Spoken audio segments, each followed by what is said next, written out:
Hello, have a nice.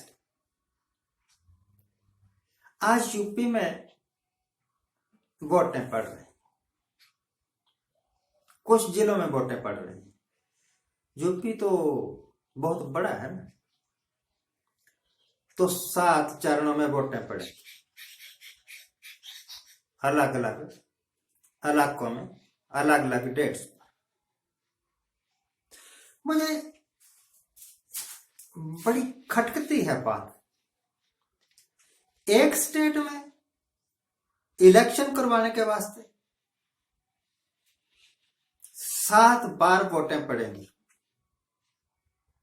तो जब पूरे मुल्क में इलेक्शन करवाओगे तो क्या 100 बार वोटें डालोगे? यह हमारे इलेक्शन कमीशन का फेलवर है। पूरा यूपी में एक ही बार इलेक्शन करवाओ। जो फोर्स आपने 7 बार अप्लाई करनी है वो एक ही बार कर दो। पहले यूपी का इलेक्शन करवा लो, बाद में बाकी 4 स्टेट्स का करवा लो, 2-3 दिन में काम खत्म। तो इतना लटकाने का क्या मतलब है? इतना लटकाने का मतलब यह है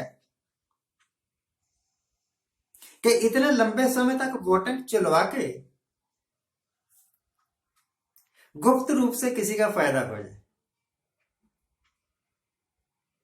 गुप्त रूप से किसी का फायदा हो जाए। पर मैं समझता हूं कि ऐसी चालबाजियों से, ऐसी चोचलेबाजियों से किसी का फायदा नहीं होता, उल्टा नुकसान हो जाता है। जब बंगाल में इलेक्शन थे तो बड़ा छाती ठोक ठोक के कहा करते थे, वो बात जिसको ये कहते हैं छाती को ठोक के। 100 बार रो चुके हैं हम उस बात को याद कर कि इस बार दीदी का सुपड़ा साफ हो जाएगा। 2 तारीख को दीदी की विदाई है और प्रचंड बहुमत से हम जीतेंगे बंगाल में। कोई प्रचंड प्रचंड बहुमत, साफ ही हो गए।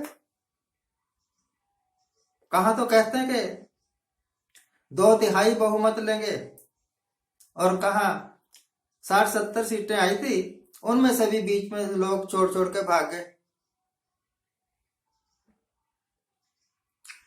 तो अपने मुंह मियां मिट्ठू बनना ठीक है, परंतु अगर हिंदुस्तान के लोग समझदार हैं तो वह ये जरूर समझते कि ये जो रूलिंग पार्टी वाले हैं, बीजेपी वाले, जो कुछ कहते हैं करते नहीं। अभी इंपीरिकल एविडेंस है, किसानों के साथ जो वायदे किए थे वह पूरे थोड़ा किए। क्योंकि वायदे पूरे नहीं किए, इसी करके उसका रिजल्ट तो इनको भुगतना ही पड़ेगा, और ये भुगतेंगे, ईमानदारी से भुगतेंगे। अब सुल्तान आजम हिंद बोल रहे थे कल, किसी को इंटरव्यू दे रहे थे, और ऐसे इंटरव्यू तो आपको पता ही है पूर्व निर्धारित होते हैं, सवाल भी और जवाब भी पूरी तरह एडिटेड। आफ्टर प्रधानमंत्री की इमेज का सवाल है ना, कोई ऐसा सवाल नहीं पूछा जाना चाहिए जिससे प्रधानमंत्री की इमेज खराब हो, परंतु अगर प्रधानमंत्री खुद ही अपनी इमेज खराब कर ले। कल साहिब आलम बोल गए, जवान फिसल गई होगी शायद, बोलना तो नहीं चाहते होंगे, कि 5 स्टेट्स का जो इलेक्शन हो रहा है इसमें बीजेपी की जबरदस्त लहर है। कहने लगे 5 स्टेट्स में जबरदस्त बहुमत से जीतेंगे। और भाई मेरे, अगर इसका उल्टा हो गया फिर क्या करोगे? फिर इसको कैसे जस्टिफाई करोगे कि लहर तो थी, पर रह गया काम। फिर कह देना महेंद्र सिंह टिकैत के कारण, गुरनाम सिंह चिड़ुन्नी के कारण, किसान आंदोलन के कारण,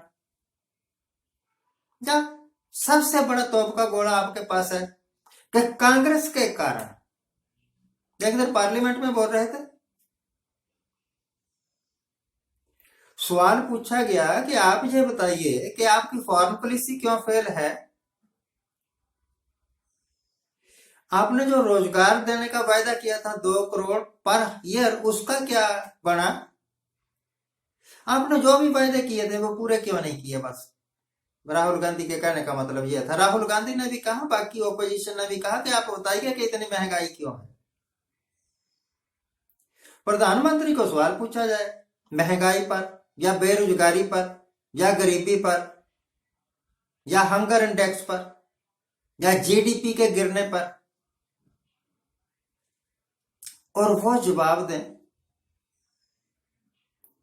कि हिंदुस्तान में कोरोना कांग्रेस ने फैलाया है।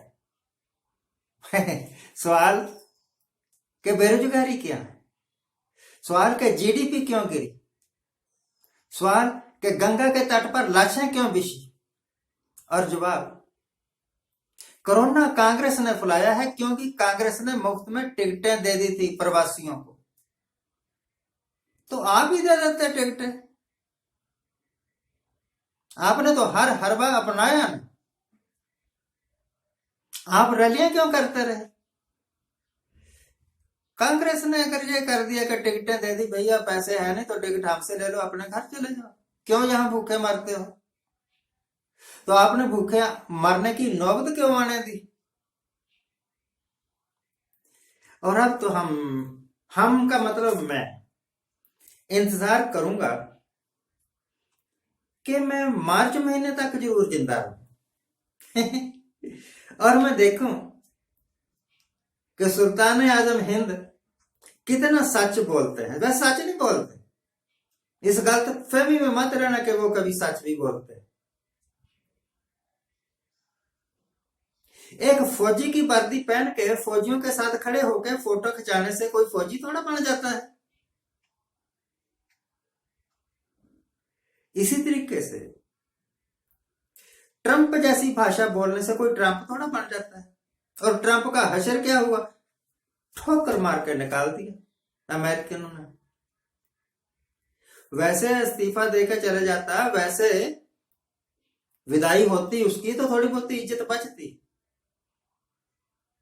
वह जिद पकड़ गया कि नहीं, मैंने सीट छोड़नी नहीं प्रेसिडेंट की, और धक्के देकर निकाल दिया। कहीं ऐसा तो नहीं कि सुल्तान आजम हिंद भी उसी दिशा की ओर बढ़ रहे हैं कि जब इनको एक किस्म से ठोकर लगे और फिर ये अपने आप को ढूंढते रहे। आज के लिए इतना ही। आज जिनका जन्मदिन है उनको हैप्पी बर्थडे। आज जिनकी मैरिज एनिवर्सरी है उनको बहुत बहुत शुभकामनाएं। सदा सुखी रहिए, आनंद प्रसन्न रहिए।